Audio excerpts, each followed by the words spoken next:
Bonjour. Il s'agit de faire la saisie de la maquette du chantier éphémère. Et pour cela, nous allons faire la saisie du bâtiment CD, bâtiment D. Donc, la première étape, c'est de repérer les niveaux, de faire les choix des modes constructifs pour savoir comment sont constitués les planchers. Ici, on a les niveaux finis, on va les reporter dans le projet. Donc, quand je vais dans mon projet, je vais fermer ça. Première étape, c'est d'aller ouvrir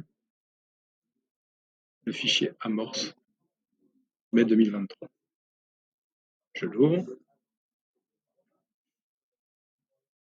Alors vous, en tant qu'étudiant, vous prendrez ce fichier, vous le mettez dans votre espace personnel, et ensuite vous l'ouvrez.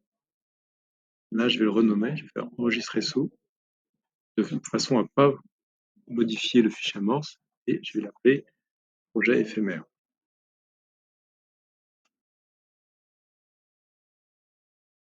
Enregistre. Ça, vous faites ça dans votre espace de travail. La deuxième étape, hyper importante, c'est d'aller dans Gérer, faire paramètres partagés, et là, vous voyez qu'il n'y a rien. Il faut aller chercher le fichier qui se trouve exactement dans le même répertoire que le fichier amorce, qui s'appelle paramètres partagés. Vous l'ouvrez, et là, on voit qu'il y a des paramètres qu'on a définis pour pouvoir faire les plans de coffrage, pour pouvoir se déplacer dans le projet, etc. Très important de référencer les paramètres partagés sur le bon fichier de manière à ce que si on crée de nouveaux paramètres partagés, ils s'inscrivent bien dans ce fichier texte qui est, je vais rouvrir mon navigateur, qui est ici. Pardon, ici. Ce fichier-là. Ça, c'est un fichier .txt. Une fois que j'ai fait ça, renseigner les informations du projet. Donc là, c'est dans Gérer et on a les informations du projet quelque part.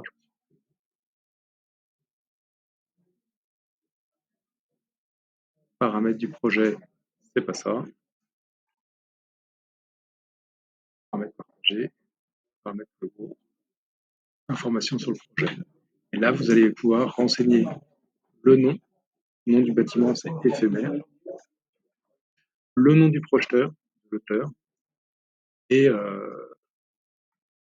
voilà. Personnaliser, ça aura un impact sur les cartouches. Le numéro de projet, c'est 2304. Voilà. Une fois que vous avez fait ça, vous validez et vous pouvez enlever ce point-là. Régulièrement, quand vous faites quelque chose qui vous prend du temps, vous appuyez sur CTRL-S. CTRL-S, qu'est-ce que ça fait? On va regarder ce qui se passe.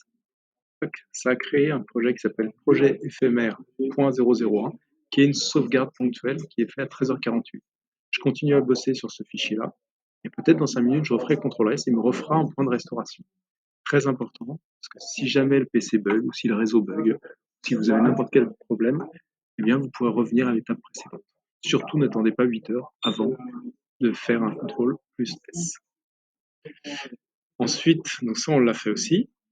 C'est bon. Je supprime les petits blocs texte une fois que je les ai faits. Et là, on voit qu'il faut renseigner en premier, gérer, coordonnées, spécifier, coordonnées du point. C'est quoi? C'est mon niveau 0.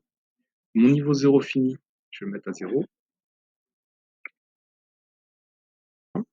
Et on voit que là, l'altitude a bougé. Si je change directement l'altitude ici, mon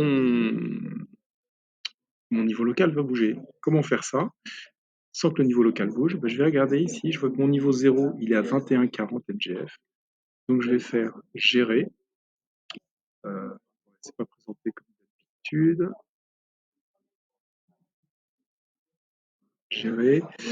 C'est ici. Spécifier les coordonnées du point.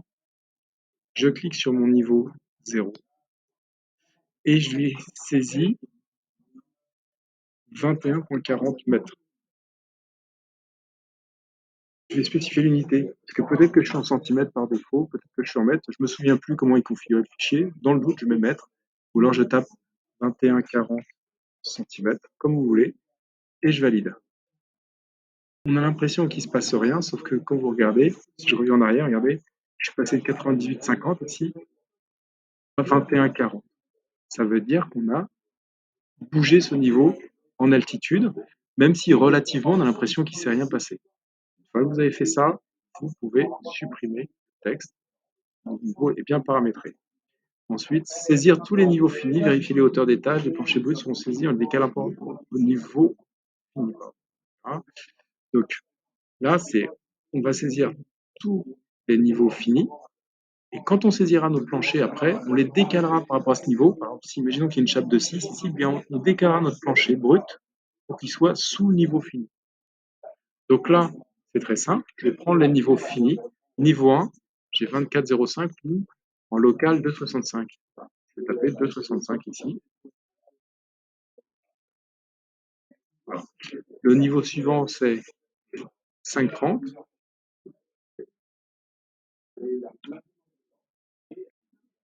Le niveau suivant, etc.